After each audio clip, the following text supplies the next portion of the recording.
Salam aleykum əziz dostlar. Bir neçə gün bundan öncə hicab məsələsi ilə əlaqədar olaraq öz siyasi kimliyimi vurğulayaraq sosial mediada bir status yazmışdım. Statusda bildirilmişdim ki, mənim idarə heyət üzvü olduğum AK Partiyanın başkanı Tural bəy və eyni zamanda sədr müavini Əhəd bəy artıq ölkəmizdə son vaxt aktuallaşan və tez-tez gündəmə gələn hicab məsələsi ilə əlaqədar olaraq fikirlərini ifadə edirlər, narazılıqlarını ifadə edirlər və narahatlıqlarını ifadə edirlər.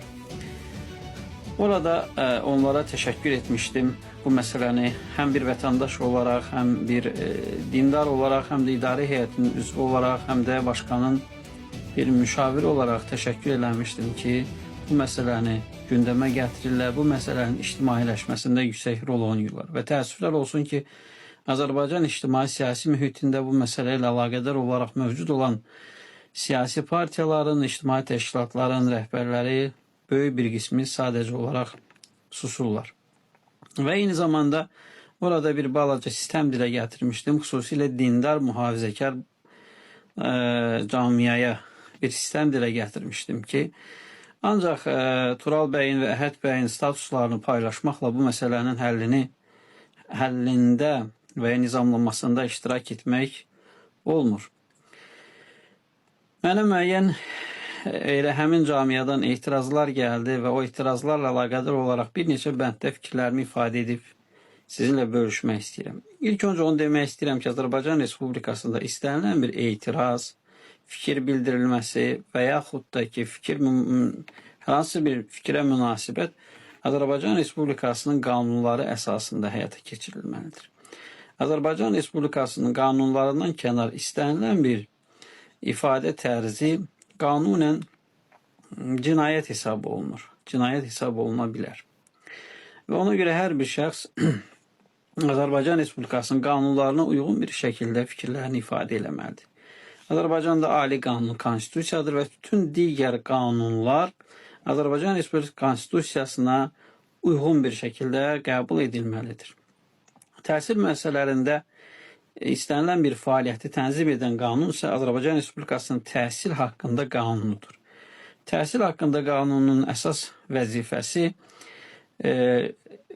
ümummilli şəxsiyyət, ümummilli maraqlara uyğun, vicdanlı şəxsiyyət hazırlığıdır. Yəni, təhsilin əsas məqsədi şəxsiyyət hazırlamaqdır və təhsil qanununda hicabla Azərbaycanda təhsil məsələlərinə gəlməyi məhdudlaşdıran konkret, açıq, aşkar bir maddə yoxdur. Hansısa digər maddələr dolayısıyla istinad edilərsə, əgər onlar Azərbaycan Respublikası konstitusiyası ilə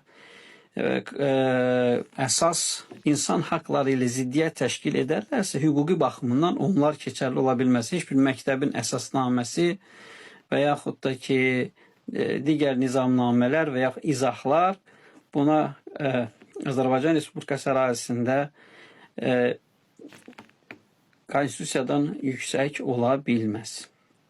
Növbəti toxunmaq istədiyim məsələ o sistem etdiyim və mənə etiraz edən dindarlaradır.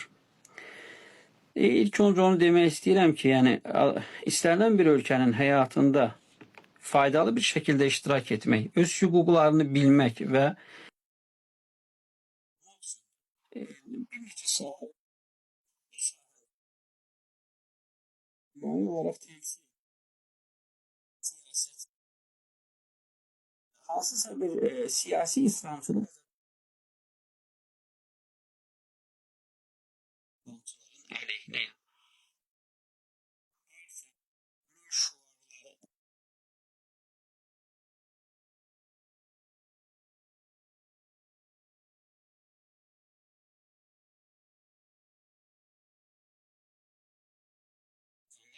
ümumi vətəndaş prosesində Azərbaycan Respublikasının qanunlarına uyğun bir şəkildə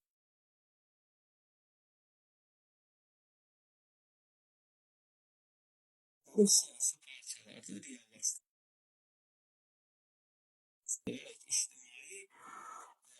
İctimai rifahın daha da dərinləşməsi, ölkənin inkişafına öz töhfələrini verə bilərlər. Bu mərhələlərdə irəliləyə bilərlər və müəyyən bir məqamlara gələ bilərlər və o məqamlar ictimai fikrə təsir edə bilər. Bir daha ona qayıdıram ki, söhbət siyasi İslamçılıqdan getmir. Siyasi İslamçılıq tamamilə başqa bir şeydir. Siyasi İslamçılıq yekunda istismara gətirir, çıxardır. Xüsusilə dini kütlənin ciddi şəkildə istismarına gətirir, çıxardır. İkinci mədəniyyətdə iştirakdır. Üçüncü iqtisadiyyatda iştirakdır. Dördüncüsü isə media və mətbuatda iştirakdır. Bir vətəndaş olaraq bu sahələrdə iştirak hansı formada həyata keçirilə bilər? Ya fenomen halına gələrək, ictimai təsir gücü yüksək olan şəxslər halına, şəxsiyyətlər halına gələrək, yaxud da ki, bütün bu qeyd etdiyim sahələrdə Ədliyyə Nazirliyinin sizə verdiyi hüquqi status əsasında fəaliyyət göstərə bilərsiniz. Azərbaycan Respublikasında yenə bir daha deyirəm, dindar mühafizəkar dairələrin ən böyük problemi siyasi, ictimai, hüquqi savadsızlığıdır. İkincisi, ümumvətəndaş tənbəlliyidir.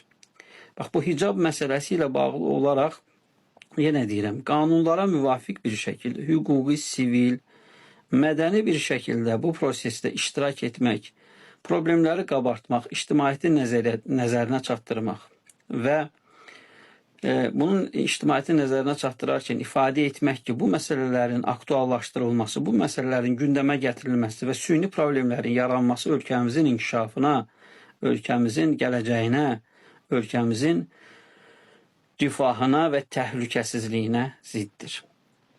Bax, belə əziz dostlar, ümid edirəm mən fikirlərimi ifadə edə bildim.